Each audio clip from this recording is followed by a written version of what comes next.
In the opening shots of the movie, we see a chat room of fairly well-off people, one of them casually mentioning an impending manhunt at their mansion, to which the others ask that the message be deleted.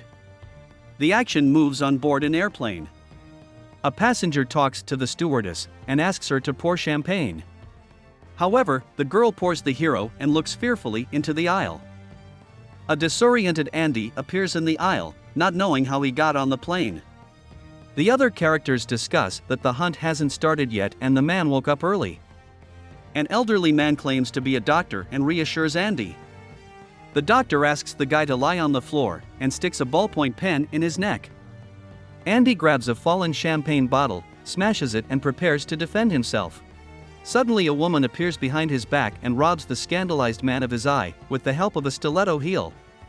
The heroine tells the passengers that it's too soon and orders security to return the hero to the others to wait for the hunt.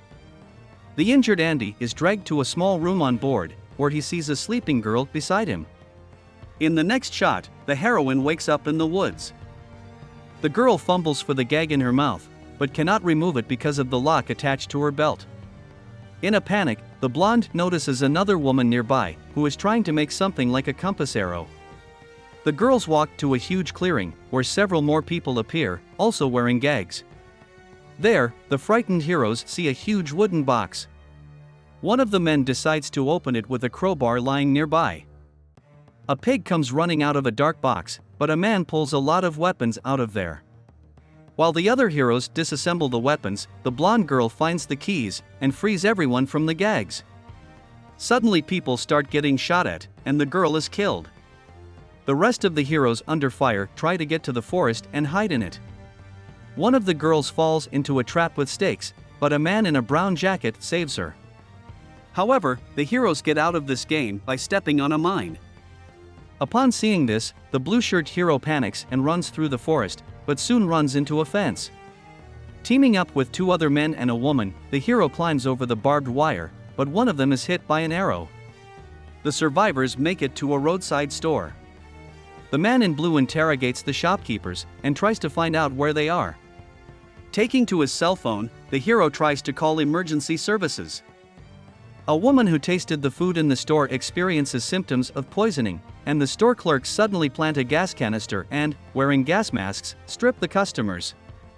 After the store is cleaned up, the elderly couple argues about the rights of black people and by radio transmits information to an unknown woman about how many heroes they have already dealt with. The girl on the radio transmits that Snowball is approaching the store unarmed. The heroine, who previously made a compass, enters the store. She asks for a pack and matches and asks what city she is in. Suddenly, the girl attacks the salesman, snatching a gun from under their shelf and shooting the pair, explaining that in Arkansas her purchase costs no more than $6.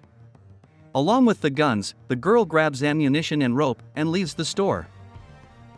After ripping the fake license plates off a parked car, Snowball discovers that she is in Croatia. The girl organizes an ambush near a gas station, and over the walkie-talkie she hears that another of her enemies is about to come here. When the heroine spots the drone, someone shoots it down.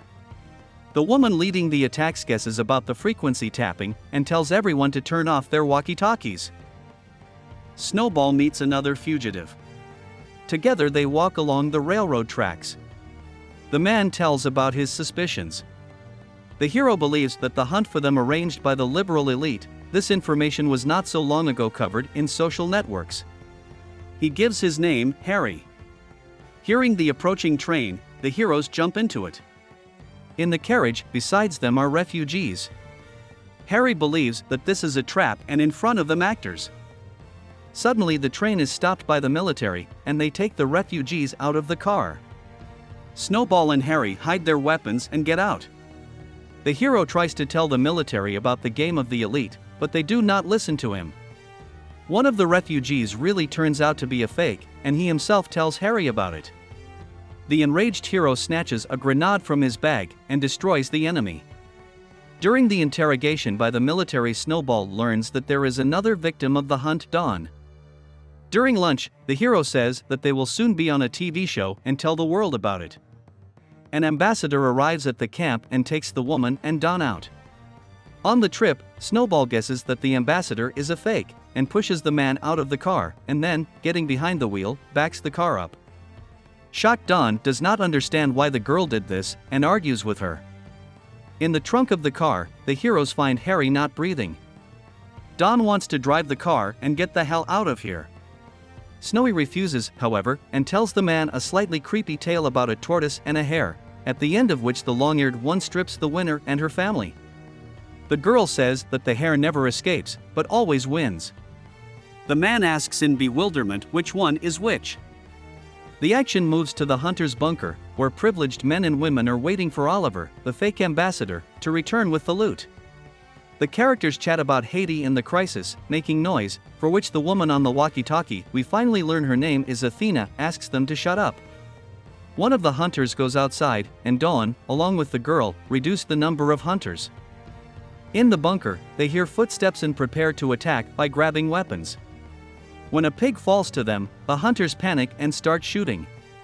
Their confusion gives Snowball the opportunity to sneak into the bunker and begin his brutal revenge for the kidnapping and attack. Despite the hunters' efforts, the girl dodges perfectly and takes down the hunters one by one. When suddenly one of the men attacks her, Snowball fights him almost hand-to-hand and wins. Dawn appears in the bunker, and the girl suggests him to find out from the still-living huntress why they were brought here. Suddenly, Athena calls Dawn's name over the radio. Snowball realizes that he is also a fake. The heroes point guns at each other, but the woman proves to be faster. On the walkie-talkie, Athena suggests the girl to find her. At the beaten expert, Snowball begins to pry out the location of his customer.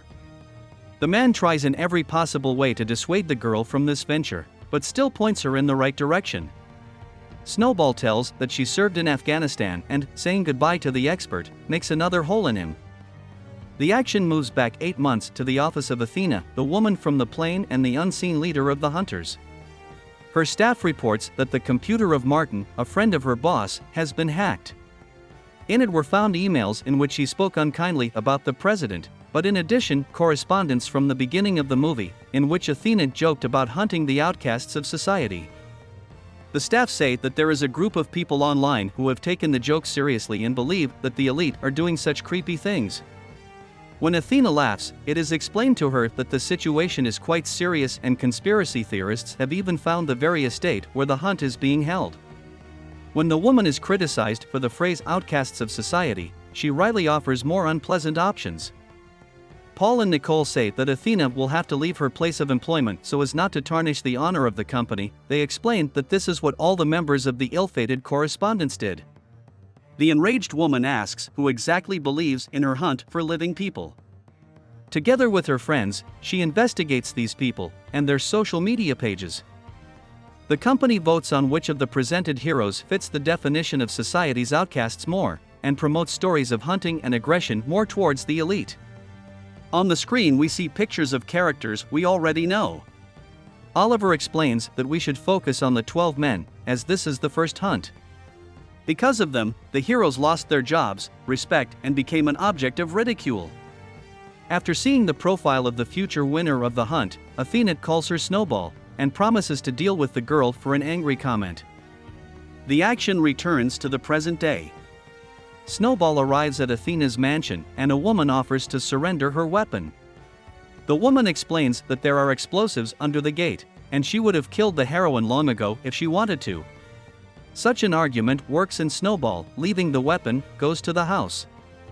On the wall in the living room she sees pictures of 12 victims, including her own. Passing into the kitchen, the heroine meets Athena. The woman is casually chatting about slicing tomatoes with a bread knife and asks about Dawn.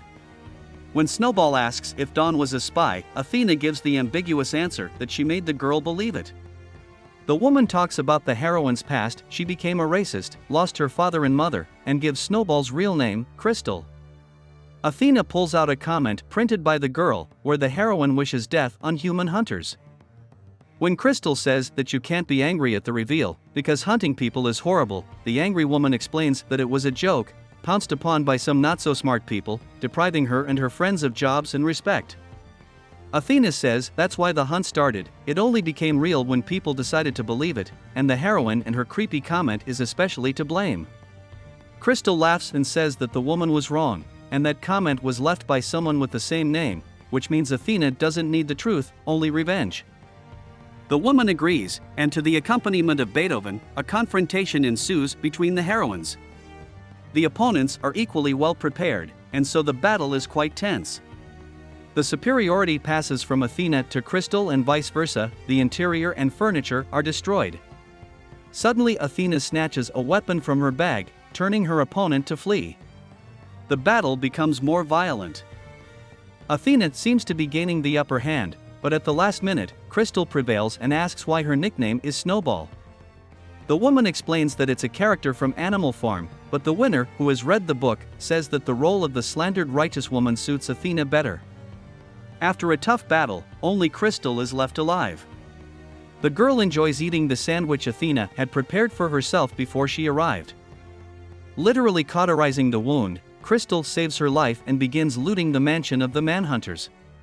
The girl takes herself a dress and shoes, finds a bottle of very expensive champagne. Having completely transformed and taken the dog, the heroine goes to the very plane on which the hunters and their victims flew to Croatia. Crystal tells the pilot and stewardess what happened and says it's time for her to go home. The heroine gives the flight attendant a bottle of high-end champagne and asks her to open it. Crystal, who has survived several horrible battles, kidnapping and search by the military, then sits down in a chair and drinks the champagne straight from the bottle. She treats the stewardess to some caviar and heads back to America. This is the end of the movie. Thank you all for watching this video to the end. Give this video a like. Write in the comments what you think about this movie, and see you in new videos.